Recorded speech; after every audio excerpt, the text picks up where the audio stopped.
Mantap Pak Anies, masalah sudah beres. Tapi akan lebih baik lagi kalau tidak perlu ada masalah sejak dari hari pertama. Bapak kan dulu juga menteri Pak, tahu kan Pak pendaftaran PPDB seperti apa?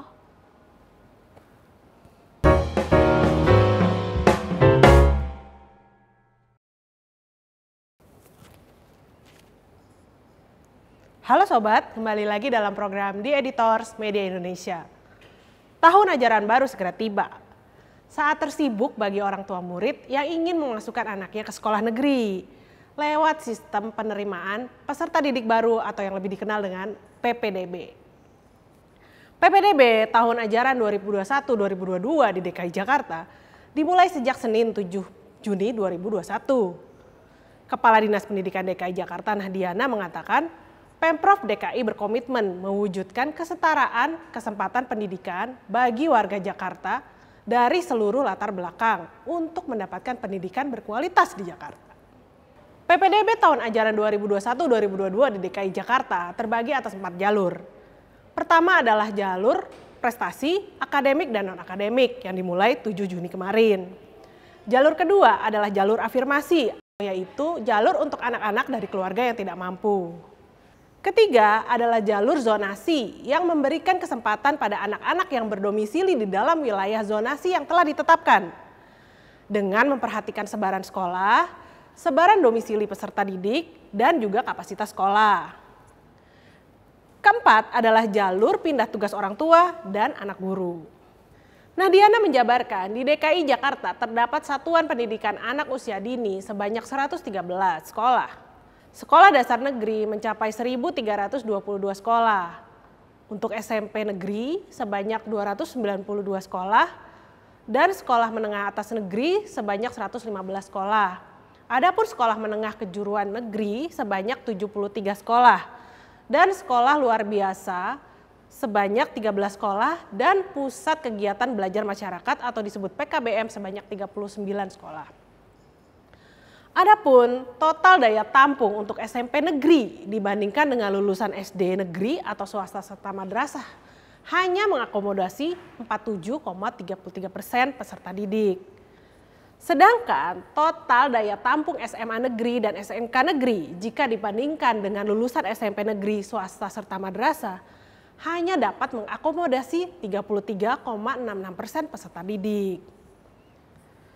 Daya tampung SMA negeri dan SMP negeri yang hanya kurang dari 50% peserta didik di jenjang di bawahnya membuat orang tua murid harus berebutan untuk mendapatkan sekolah yang dituju. Jumlah siswa yang lebih besar daripada kursi sekolah membuat server error di hari pertama PPDB DKI Jakarta yang dilakukan secara daring. Akibatnya, orang tua murid kesulitan membuat pengajuan akun pendaftaran. Kepala Perwakilan Ombudsman Jakarta Raya, Teguh P. Nugroho, menemukan 2 masalah pada hari pertama PPDB di DKI Jakarta. Pertama, ada problem dengan server. Sistem gak siap karena traffic penuh. Orang tua berlomba untuk masuk duluan karena urutan pendaftaran menjadi perhitungan jika kuota penuh. Hal itu membuat orang tua murid kesulitan mengakses laman pendaftaran PPDB 2021. Menurutnya hal ini bukan terjadi karena internet orang tua lambat, karena infrastruktur internet di Jakarta sudah baik. Masalah kedua adalah keluhan dari orang tua murid terkait dengan kolom asal sekolah yang tidak kunjung muncul. Hal ini dinilainya menghambat proses pendaftaran yang dilakukan orang tua murid. Ada permasalahan kemarin pada pengajuan akun pendaftaran itu disebabkan ada kendala teknis pada aplikasi yang alhamdulillah sore kemarin sudah selesai, tapi kemudian muncul masalah kedua, sinkronisasi data. Alhamdulillah problem itu teridentifikasi, tim bergerak cepat dan sudah tertangani. Pendaftar yang diantisipasi untuk mengikuti PPDB adalah sekitar 300.000. Akibat masalah yang terjadi di hari pertama, Dinas Pendidikan DKI Jakarta pun memperpanjang proses pendaftaran PPDB 21. Dari yang mulainya sampai 9 Juni 2021, kini diperpanjang sampai 11 Juni 2021. Gubernur DKI Jakarta Anies Baswedan pun mengakui ada permasalahan pada sistem PPDB. Anies menyebut permasalahannya ada pada aplikasi dan sinkronisasi data. Alhamdulillah, gangguan itu sudah beres. Sudah selesai masalahnya. Warga sekarang sudah bisa melakukan pendaftaran akun untuk PPDB, kata Anies. Kronologis permasalahannya pada pendaftaran PPDB tersebut, kata Anies, pertama ada masalah pada pengajuan akun pendaftaran. Kemudian masalah itu memunculkan masalah kedua, yaitu sinkronisasi data. Namun Anies menyebut, dua masalah tersebut sudah diselesaikan oleh tim dari Pemprov DKI dan juga PT Telkom sebagai provider server PPDB. Jadi kami semua di sini all out mengerahkan semua sumber daya memastikan bahwa sistem berjalan baik. Para orang tua, anak-anak yang mendaftar untuk belajar bisa mendaftar dengan tenang, ungkap Anies. Mantap Pak Anies, masalah sudah beres. Tapi akan lebih baik lagi kalau tidak perlu ada masalah sejak dari hari pertama. Bapak kan dulu juga menteri Pak, tahu kan Pak pendaftaran PPDB seperti apa? Setelah masalah server beres, kini orang tua yang bertarung lewat jalur prestasi bisa memperebutkan kembali kursi di sekolah negeri hingga 11 Juni 2021. Tapi polemik PPDB sebenarnya bukan masalah server semata loh. Masalah lain yang kerap dikeluhkan orang tua murid adalah sistem zonasi dalam PPDB tersebut. Seperti diketahui, Kementerian Pendidikan dan Kebudayaan, Riset dan Teknologi, Kemendikbudristek, mengatakan PPDB tahun ini akan memakai prinsip terbesar zonasi dan afirmasi. Dirjen Pendidikan Anak Usia Dini, Dasar dan Menengah Kemendikbudristek, Jumeri mengatakan, untuk SD, kuota zonasi mencapai 70%. Sementara untuk SMP dan SMA, kuota minimal 50%. Minimal ya, bukan maksimal 50%. Ia juga menegaskan, untuk jalur afirmasi, yaitu penerimaan bagi calon siswa kurang mampu dan difabel minimal 15%. Sehingga yang diperuntukkan bagi zona sekurang-kurangnya ada 65% dari jatah kuota. Pada tahun ini, Pemprov DKI Jakarta dalam PPDB 2021-2022 tidak lagi menggunakan jarak domisili calon peserta didik dengan sekolah dalam sistem zonasinya. Kini DKI menggunakan batas wilayah administrasi RT atau RW dan kelurahan untuk menentukan prioritas dalam penerimaan calon peserta didik jalur zonasi.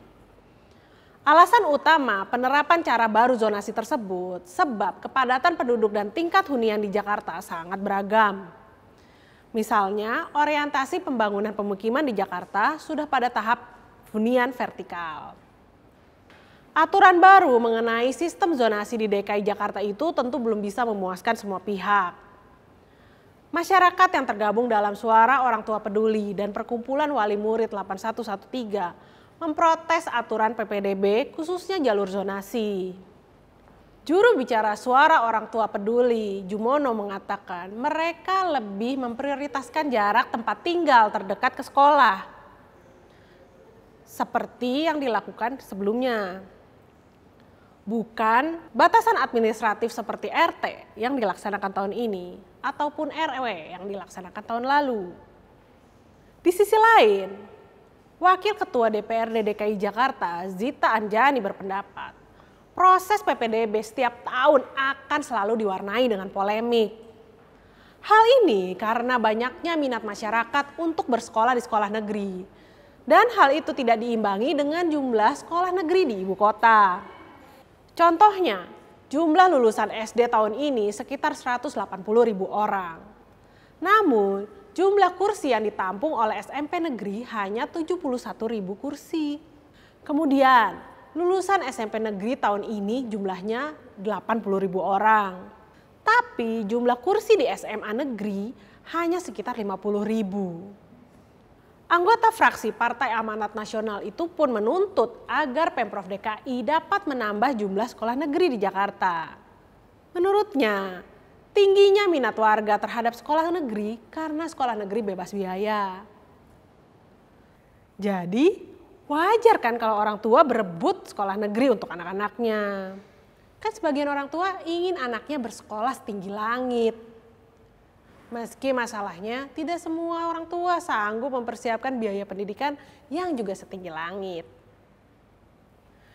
Banyak perencana keuangan yang menyarankan persiapan biaya pendidikan itu dimulai sejak anak lahir. Tapi terkadang kenyataan tidak semanis itu. Jangankan untuk biaya sekolah, untuk biaya kehidupan sehari-hari saja sulit. Keinginan untuk memperbanyak sekolah negeri bukanlah hal yang muluk-muluk. Sebab pendidikan adalah hak setiap warga negara. Sumber daya manusia adalah aset yang paling berharga dan paling penting bagi suatu bangsa. Menteri Keuangan Sri Mulyani Indrawati pun menyebut bahwa belanja negara untuk pendidikan pada tahun 2021 naik 5 kali lipat menjadi 550 triliun. Kenaikan anggaran untuk mendukung pendidikan di masa pandemi COVID-19. Dengan anggaran yang besar itu, kita tentu berharap anak-anak Indonesia bisa bersekolah dengan tenang, tanpa harus berebutan kursi di sekolah.